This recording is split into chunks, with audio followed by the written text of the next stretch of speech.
paz de Jesus esteja conosco nesse dia lindo. Irmãos, nós começamos na semana passada algumas reflexões do livro de Tiago. E na semana passada nós colocamos os dados sobre o livro, né? Não é um estudo, é uma reflexão a partir do livro de Tiago. E esse livro, a gente pensa que Tiago era um dos apóstolos, mas na verdade esse Tiago que escreveu esse livro é um irmão de Jesus, que se converteu após a ressurreição de Jesus.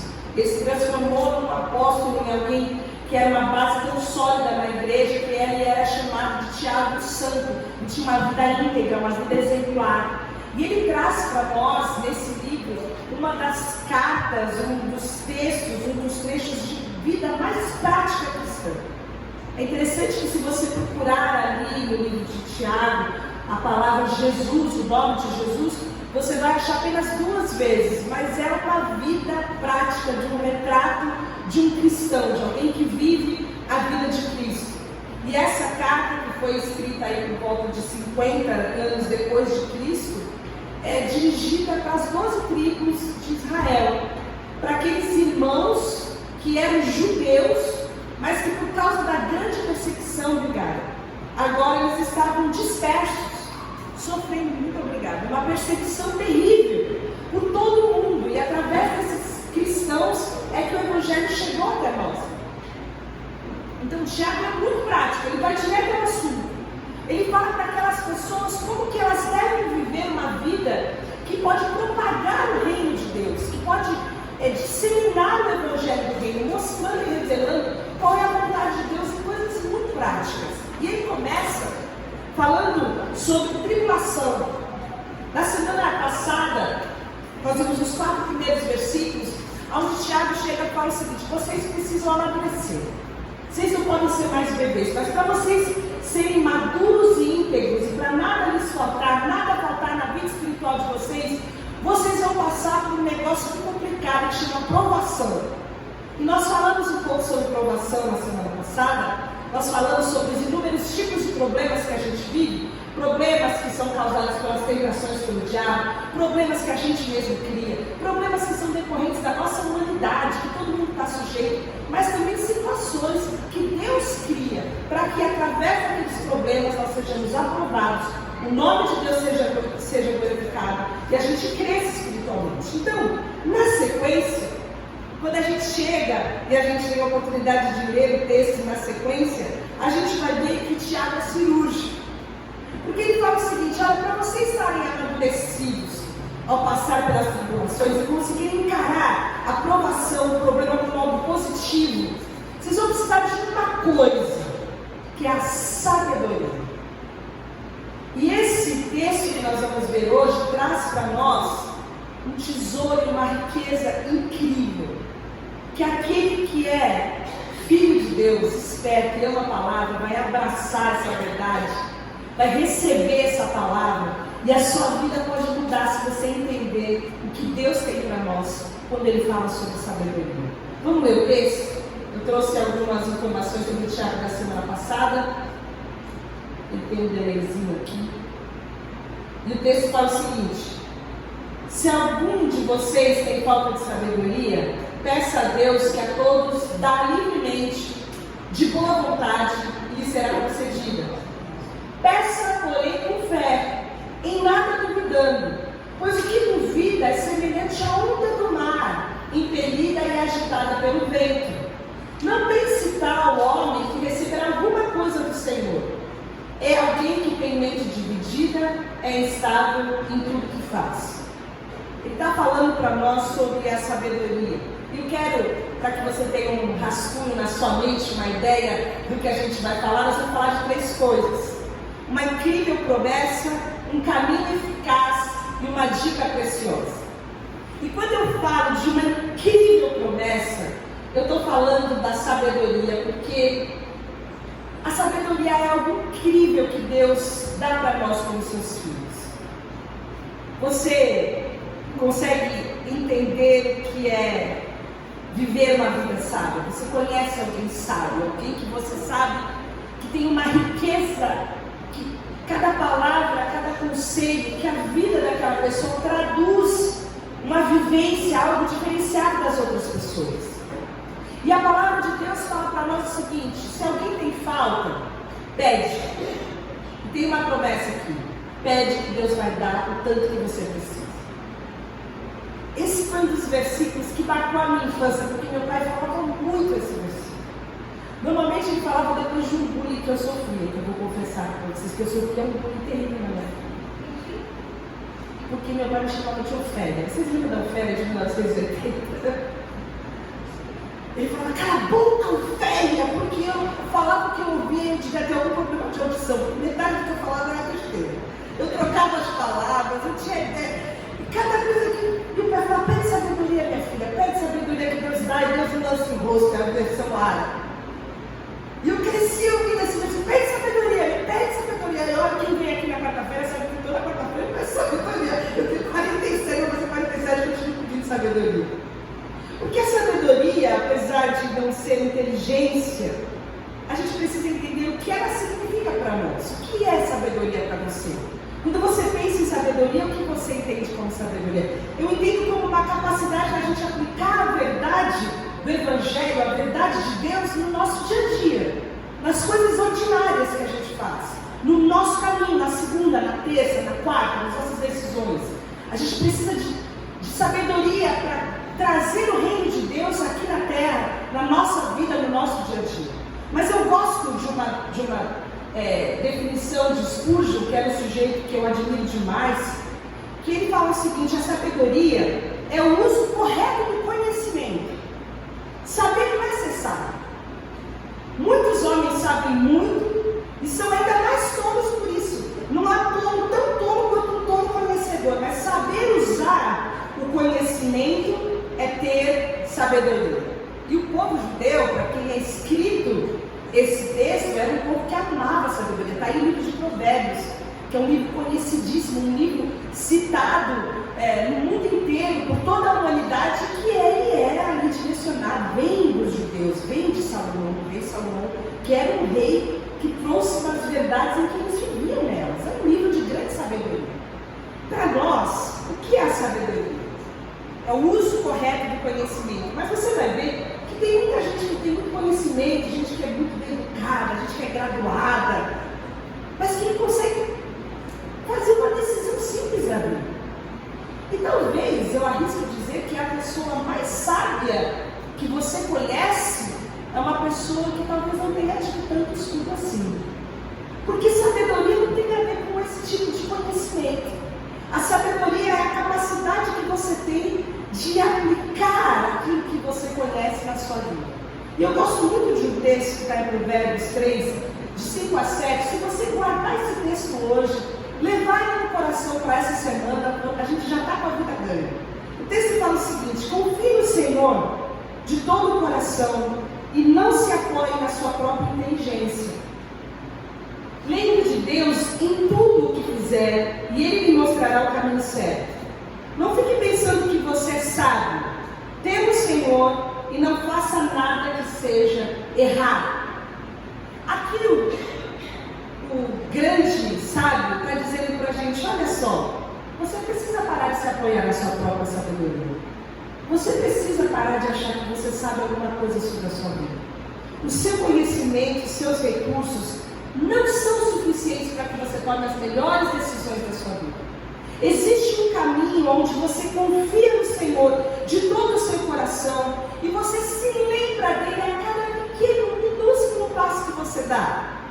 Nós estamos falando de dependência, de vínculo, de comunhão, de conexão integral, exclusiva com Deus, onde a voz de Deus comanda cada passo das nossas vidas. E você me pergunta: mas o que é que eu preciso de sabedoria de Deus? O texto responde: em tudo que você fizer. Em tudo que você fizer, você precisa da sabedoria de Deus na sua vida. Você precisa conhecer a vontade de Deus para tomar qualquer decisão. Você precisa da sabedoria de Deus para saber se aquela pessoa que está querendo se colocar ao seu lado para fazer um negócio com você está falando a verdade, não está, se ele é um impostor, se ele é verdadeiro. Você precisa da sabedoria de Deus para ser uma boa esposa, para ser um bom marido, para ser um bom filho, para ser um bom patrão e também para ser um bom empresário. legado. Você precisa da sabedoria de Deus para você cuidar do cosmos, cuidar da terra. Você precisa da sabedoria de Deus para se relacionar com seus amigos. Existe um jeito certo de a gente se relacionar com os nossos amigos. A gente pode se relacionar em falsidade, em maledicência, em mentiras. A gente pode falar sempre a verdade. As palavras que saem da nossa boca serem palavras que trazem graça para aqueles que ouvem. Existe um jeito certo pela palavra da gente conduzir a nossa vida, e a promessa de Deus, desse tesouro incrível que a todos que pedirem. Olha essa promessa: se você pedir, Deus vai te dar quantas vezes você pedir. Você pede uma sabedoria para hoje, gastei tudo, amanhã eu peço de novo, Deus dá de novo. Mas aí eu vou pedir todos os dias, vai chegar uma hora que você vai falar de novo. Não, ele nunca é ansioso. Ele dá quanto você quiser, sem resistência, generosamente, porque Ele sabe que nós, como seus filhos, precisamos dessa sabedoria. E aí, depois disso, Ele traz um caminho eficaz na conquista dessa sabedoria, que é pedir. Peça por Ele. E tem uma coisa sobre a gente é meio sabichão, né? A primeira coisa que o filho gosta de falar para o pai: olha, eu fui sozinho isso aqui. Olha o que eu consegui fazer sozinho. A gente também quer que os nossos filhos cresçam, sejam independentes, consigam conduzir as suas vidas sozinhos. Mas existe dentro da nossa cultura uma idolatria à força, uma idolatria ao controle, porque o orgulho é algo endêmico no coração do homem. O homem é orgulhoso e autossuficiente por natureza. E normalmente muitos de nós não entendem porque passamos por algumas provações, como falamos na semana passada. Porque chegamos a uma condição onde a gente se depara com a nossa incapacidade, com a nossa fraqueza. A gente se depara com o medo, a gente se depara com a nossa dependência de Deus. E nesse momento, quando nós deixamos o nosso orgulho e humildemente clamamos a Deus, Ele nos responde. Ele nos dá a sabedoria que a gente precisa para aproveitar aquela situação com alegria e crescer espiritualmente. E Tiago fala o seguinte: olha, existe também um jeito certo de você pedir. Não é só sair pedindo. Se você for pedir, você tem que pedir com fé. Para que você possa conquistar a sabedoria, você precisa, em primeiro lugar, saber que você precisa dela. Porque enquanto eu achar que eu sou bom o suficiente, estou no controle da minha vida, que jeito que eu estou regendo a minha vida, conduzindo a minha vida, a minha família, os meus negócios, é bom o suficiente, eu não vou pedir para Deus sabedoria. Eu estou legal aqui, eu estou bem, não preciso da sabedoria de Deus. E quando a gente compreende que a gente precisa entender e crescer nessa sabedoria, essa sabedoria que não é uma sabedoria igual a nossa, nós vamos chegar lá, nós nos achegamos diante de Deus com humildade, num caminho que é o caminho da fé.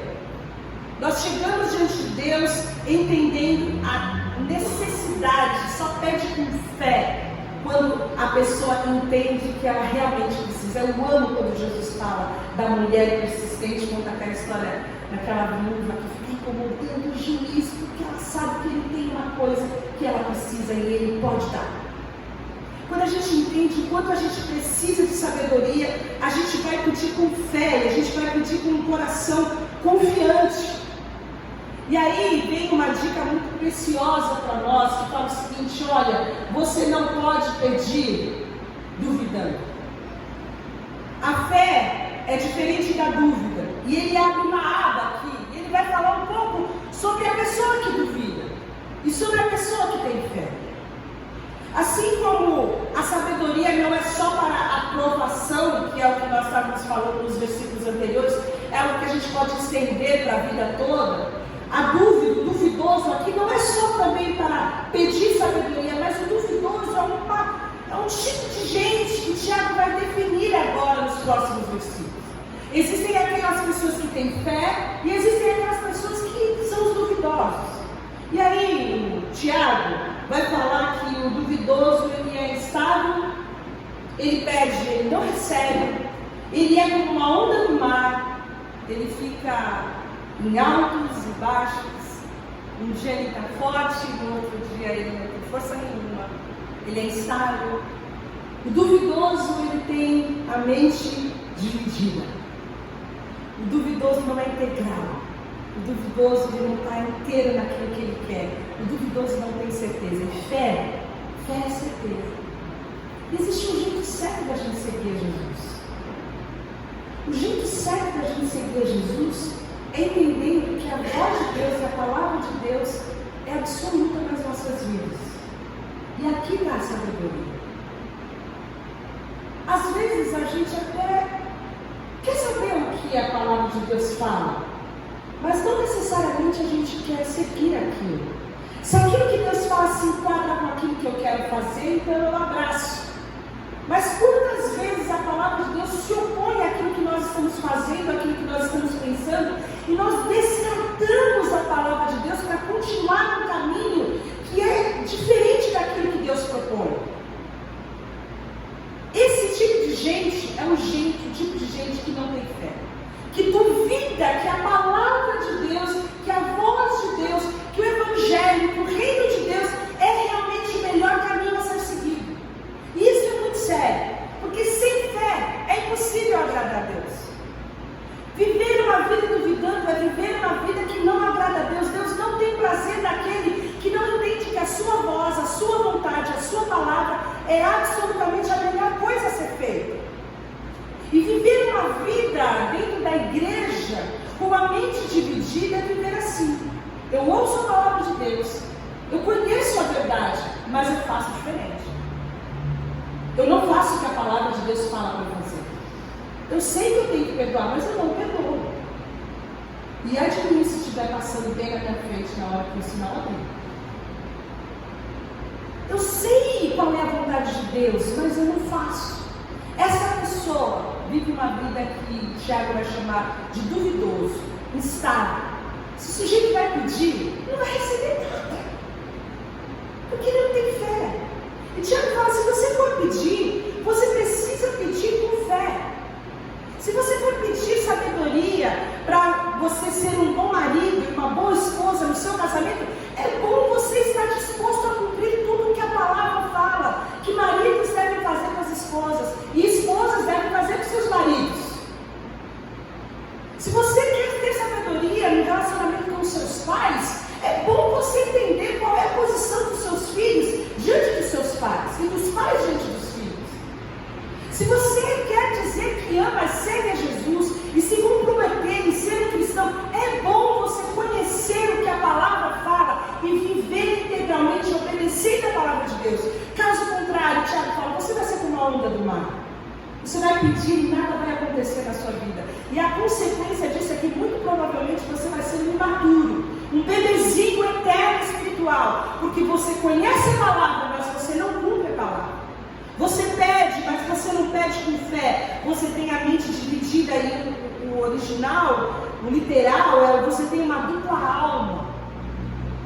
Você tem uma alma dupla.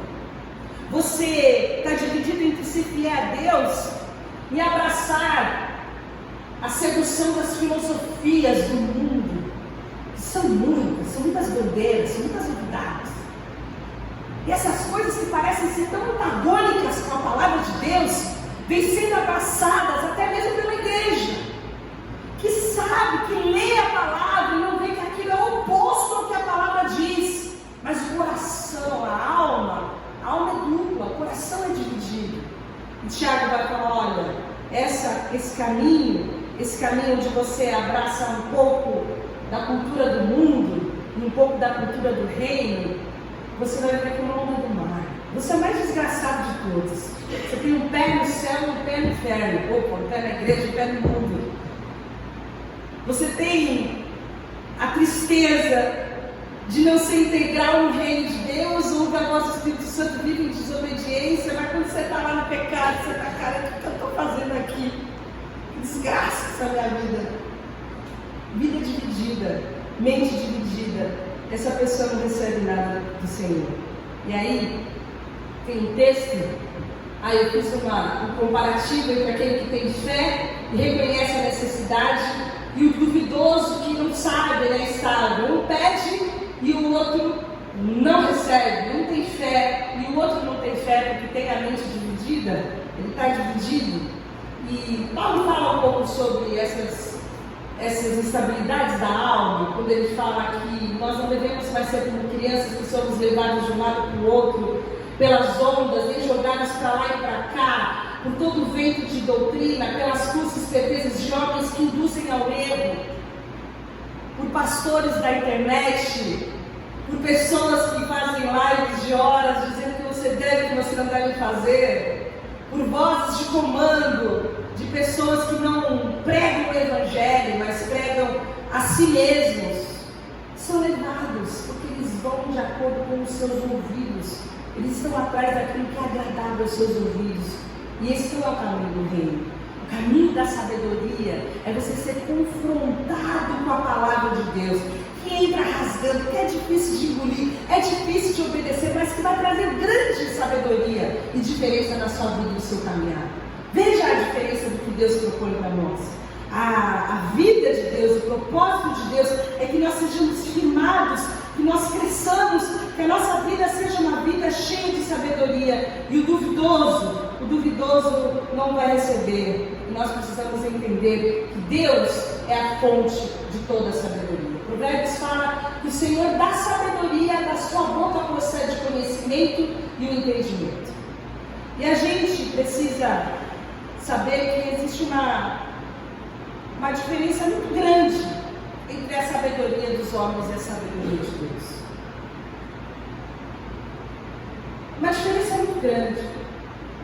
A sabedoria de Deus, ela não vem de nós mesmos e das nossas construções. Ela vem da palavra de Deus. Você pode ouvir muitas pessoas, você pode considerar o que muitas pessoas dizem, mas considere se elas estão falando de acordo com a palavra de Deus. Muitos bons conselhos, se forem contra a palavra de Deus, vão levar você para um buraco muito maior que o buraco que você está. Existem conselhos que ao homem parece ser bons, caminhos que ao homem parece ser bom, mas o seu destino são destinos de morte. E a palavra de Deus, a sabedoria de Deus, ela é muito diferente, ela contrasta da sabedoria do mundo. Paulo também falou isso em 1 Coríntios, no versículo 21 a 25. Ele fala o seguinte: na sabedoria de Deus, o mundo não o conheceu na sabedoria humana, mas agradou a Deus salvar aqueles que creem por meio da loucura da pregação. Os judeus pedem sinais milagrosos, os gregos procuram sabedoria. Nós, porém, pregamos Cristo crucificado, qual de fato é escândalo para os judeus e loucura para os gentios. Mas para os que foram chamados, tanto judeus como gregos, Cristo é o poder de Deus e a sabedoria de Deus, porque a loucura de Deus é mais sábia que a sabedoria humana, e a fraqueza de Deus é mais forte que a força do homem. Algumas pessoas veem sabedoria na força do conhecimento, do entendimento, na filosofia, na ciência. Outras pessoas entendem sábia toda aquela manifestação religiosa, aqui ele fala de milagres, de prodígios. Nós somos sugestionados por diversas forças que aparentemente trazem sabedoria para nós. Mas o que Paulo está dizendo é que nenhuma sabedoria é igual à sabedoria revelada por Deus, que foi revelada em Cristo Jesus. Cristo Jesus é um modelo para nós de toda a sabedoria. A origem da vida, a filosofia não pode descrever, mas Jesus, ele era divino. Antes do mundo existir, ele já estava lá. O mundo não pode explicar inúmeras coisas que nós encontramos em Cristo, em sua palavra. O final de todas as coisas já está escrito. Eu brincava esses dias que o povo está todo bagunçado e agitado, que está uma bagunça e Jesus está voltando e o mal vai dominar o bem. Eu falei, gente, vai lá ler Apocalipse, que já está escrito lá quem é que vai ganhar. Lê lá o finalzinho, que já está escrito quem é que vai ganhar essa vida aqui. Pode descansar. Pode descansar. Nós já temos a vitória de Jesus. Nós precisamos entender quem é Jesus. Nós precisamos entender a vitória da cruz. Nós precisamos entender a vida de Jesus, o amor de Jesus, a compaixão de Jesus e como isso pode realmente implicar na nossa vida. Como isso realmente pode fazer diferença nas nossas relações, na nossa mente, na nossa forma de ver o mundo. Por isso que se a gente não estiver gastando um tempo consistente, conhecendo a palavra de Deus, nós estamos perdendo tempo. Porque a forma de nós conseguirmos a sabedoria sabedoria é conhecendo a vontade de Deus, para entendendo a nossa necessidade, pedimos.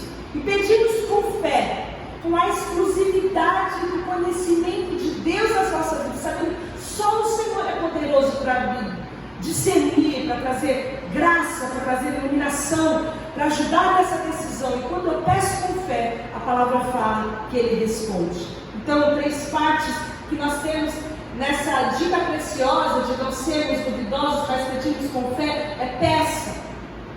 Mas se você for pedir, peça consciente da sua necessidade. Sabe quando você vai pedir alguma coisa para alguém e você fica ensaiando? Filho sabe. Né? Os filhos sabem. Você, como é que eu vou fazer para conseguir arrancar esse negócio do meu pai da minha mãe? Você monta uma estratégia, você não vai dar, porque ele vai falar isso, isso e aquilo. E se você monta a tua ideia, até que você consegue uma tese fantástica, você vai, você apresenta, e você sabe que você pediu de um jeito porque você entende que você realmente precisa. Você precisa convencer quem vai te dar de que você realmente precisa. Essa é a consciência. Peça, largue a vida independente de Deus. Largue a vida achando que você pode viver da sua maneira. Para de se consultar com quem conhece a Deus, de pedir conselho no WhatsApp. Vai ler a palavra, vai ler a Bíblia. Peça a Deus. Fala, Senhor, qual é a tua vontade? Peça a Deus. Você pode pedir a outro conselheiro? Pode. Peça a alguém que conhece a palavra, ajuda. Alguém que vai ser a voz de Deus na sua vida. E por último, peça com fé. Não seja duvidoso. Peça a sabedoria para que quando Deus trouxer o discernimento na sua vida, você esteja disposto a obedecer. Existem coisas muito difíceis que Deus propõe para nós, que a gente sabe que é a vontade de Deus. E a gente fica protelando. É uma direção de Deus para as nossas vidas. A gente fica empurrando aquelas situações com a barriga. Faça isso. Se Deus trouxe uma direção para a sua vida, siga esse caminho. Ouça a voz de Deus. Seja obediente. Adquira sabedoria no seu caminhar. Tome posse dessa promessa incrível para você fazer as pequenas decisões na sua vida. Para você ter palavras de sabedoria e de graça para ajudar seus amigos. Quando você perguntar o que eu posso falar para esse amigo, vá buscar a palavra de Deus. O que Deus fala sobre a tristeza, sobre o luto, sobre a esperança, sobre a fé. A palavra de Deus é riquíssima. Nós precisamos conhecê-la, porque ali é grande de fonte de sabedoria. E o Espírito Santo é quem vai aplicar essa sabedoria na nossa vida e no nosso caminhar. Se nós queremos crescer e sermos amadurecidos, se nós queremos ser íntegros e nada nos faltar, como diz o versículo 4 do capítulo 1, eventualmente nós vamos passar por provações, por momentos em que a gente vai precisar entender com alegria que há um propósito de Deus em que cresçamos, e que nós vamos precisar muitas vezes para vencer, fazer as escolhas certas e fazer a vontade de Deus e glorificar a Deus é a sabedoria. E a sabedoria não deve ser a nossa, não é o nosso jeito de resolver as coisas, mas é a sabedoria que vem de Deus, que nós vamos pedir porque entendemos que precisamos. Nós vamos pedir a Deus, nós vamos pedir com fé, sem nada duvidando. Que Deus nos livre da mente dividida, do coração dividido, de um coração encharcado por essa cultura do mundo, que tornou as coisas que eram amargas em doces, que fez com que o pecado combatido, esclarecido, arregaçado na palavra, fosse tido como algo relativo. Que Deus nos guarde, nos livre de termos uma alma dupla, mas que nós possamos ter fé e entender que a vontade de Deus para nós é única e é revelada na sua palavra. E ao seguirmos e ouvirmos e servirmos a Deus de acordo com a sua palavra, nós estaremos no caminho de um cristão verdadeiro comprometido com a palavra de Deus, com o Evangelho e com o reino de Deus, espalhando a cultura do reino onde nós estamos. E as pessoas vão olhar para nós e vão falar que nós somos sábios. E você vai poder dizer que essa sabedoria vem de Deus. Que é Deus que te dá a graça, que é Deus que te dá as palavras, que é Deus que te dá a direção. Vamos orar. Senhor, obrigada pela tua palavra. Obrigada Obrigada pelo doce Espírito de Deus que traz luz no nosso caminho.